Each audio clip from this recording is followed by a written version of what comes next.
Hello साथीहरू सबैमा नमस्कार। के छ सन्चै आरामै हुनुहुन्छ होला है। हाम्रो चाहिँ एकदम बसाइ लम्यो। कमसेकम हामी गाडी खाली गर्न भनेर आएको आज 2 दिन पुरा कम्प्लिट भइसक्यो। कम्पनीले लोड गरायो, कन्टेनर लोड गरायो, आर्मी क्याम्पभित्रको सामान रहेछ। तर कम्पनीलाई पनि थाहा भएन कि अब यो तसरिया भन्छ के भन्छ भित्र गेट पास बनाउनु पर्छ भन्ने थाहा भएन छ। हामीलाई त्यसै जाऊ भन्थ्यो अनि हामी आउन त आयौँ।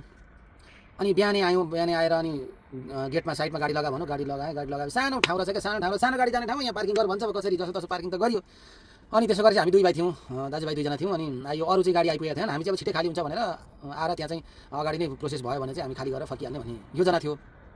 तर आउनु चाहिँ आइयो, आएर गेटमा गयो। अनि आर्मीलाई सोध्यो, तर पुलिस, यहाँको पुलिस भन्दा पनि आर्मी चाहिँ एकदमै राम्रो बोल्ने है। मलाई चाहिँ एकदम खुसी लाग्यो। कस्तो मजाले सम्झायो भने एकदम त्यहाँको ठुलो मान्छे नै आएको थियो सायद। अनि पहिले अर्कैले कुरा गर्यो, अनि त्यस पछाडि म बोलाउँछु मान्छे के हो कसो हो भनेर। अनि अर्को त्यहाँको ठुलो मान्छेलाई बोलायो। अनि बोलाएर ऊ गयो। अनि भन्यो कि यो सामान अहिले तिमीहरूले एउटा पेपर बनाउनुपर्छ, अथोरिटी पेपरभित्र जाने पेपर चाहिन्छ, अनुमति पेपर अथवा गेट पास। त्यो भएपछि जानुपर्छ, तिमीहरूको कम्पनीलाई भनाऊ त्यो बिना के सामान आएको कस्तो के हो अनि भनेर सोधेको थियो। हामी जान्दैनौँ, अब लक छ कन्टेनर, अब हामी के आएको छ भने हामीलाई थाहा छैन। ठिक छ, गेट पास पेपर लिएर आएपछि तिमीहरूको खाली हुन्छ, अहिले तिमीहरू जाऊ। अनि जाऊ त भनौँ, अब गाडी घुराउन सकिँदैन। त्यस्तै ठाउँ थियो अब पुरा, अब कमसेकम 40-45-50 फिटै छ लम्बाइमा पुरा।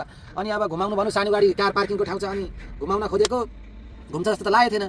तर अनि अगाडि गएर प्याक गरेर घुमाउनु चाहिँ अनि डिभाइडरमाथि चढाउँदै भयो नि उनीहरूले भन्यो अहिले गाडी आउँदैन, गाडी नआएको हेरेर सिधै रङ बाटो भनी गएर चाहिँ अगाडि लेफ्ट लागिहाल हो भन्यो।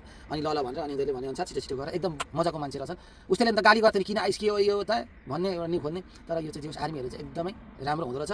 अनि त्यस पछाडि त्यहाँबाट निक्लेर आएर कम्पनीलाई फोन गरेँ, कम्पनीले फोनै उठाउँदैन कम्पनीले। अनि बल्ल फोन उठायो, भाइ रुको तुम, हम इधर गेट पास तैयार हो रहा है, उसके बाद इन्फर्म करेगा प्रॉपर्ली, अच्छा जगह में पार्किङ करो भनौँ। अब कब आएगा पता नहीं भनौँ। अब अहिलेसम्म फोन आएको छैन, 2 दिन कम्प्लिट भइसक्यो, फोन अहिलेसम्म आएको छैन। बिहान सोद्धाखेरि चाहिँ भाइ अभी तक पेपर नहीं आया, पेपर बनेगा तो मैं जरूर बताऊँगा, तुम लोग से भी ज़्यादा हम लोग का टेंसन है भनिरहेछ। खोइ अब कतिखेर आउने साथीहरू, पकायो खायो सुतो दिनभरि, अब यस्तै छ। न कहीँ जानु मिल्छ गाडी छोडेर है। अब रोडको साइडमा यता 2टा गाडी लगाएको छौँ, उता 2टा लगाएका छौँ। धनै एरिया पुलिस आउँदो रहेछ, न फाइन दिन्छ कि भन्ने डर हो। तर सनै एरिया चाहिँ खासै फाइन नदिने रहेछ। तर मार्केट पनि नजिकै छ, पेट्रोल पम्प पनि नजिकै रहेछ। यहाँभन्दा 200 मिटर पर पेट्रोल पम्प रहेछ। त्यहीबाट जाने, खानेकुराहरू किनेर ल्याउने, खाने बनाउने सजिलै छ, सुविधा त सजिलै छ। तर अब यसरी रोकिएर लोड गाडी लिएर बसेर रोकिएको चाहिँ खासै यस्तो भएको थिएन। दिगदार हुने क्या। अब एकै ठाउँमा 2 दिन बसेपछि त, अनि 2 दिन एकै ठाउँमा लोड लिएर बसेपछि त झ्याउ भइहाल्ने नि होइन। अनि त्यो भएको कारणले गर्दा यस्तै साथीहरू हाम्रो चाहिँ अनुभव सेयर गरेको हो होइन। के गर्नुहुन्छ, यो ट्रक ड्राइभरको चाहिँ पनि समस्या नै छ। यस्तै हो, दुःख चाहिँ दुःखै छ। हेर्दा बाहिरबाट अब भिडियोहरू हेर्दा चाहिँ सबैले राम्रै देख्ने हो होइन, तर समस्या दुःख पीडा उस्तै हो।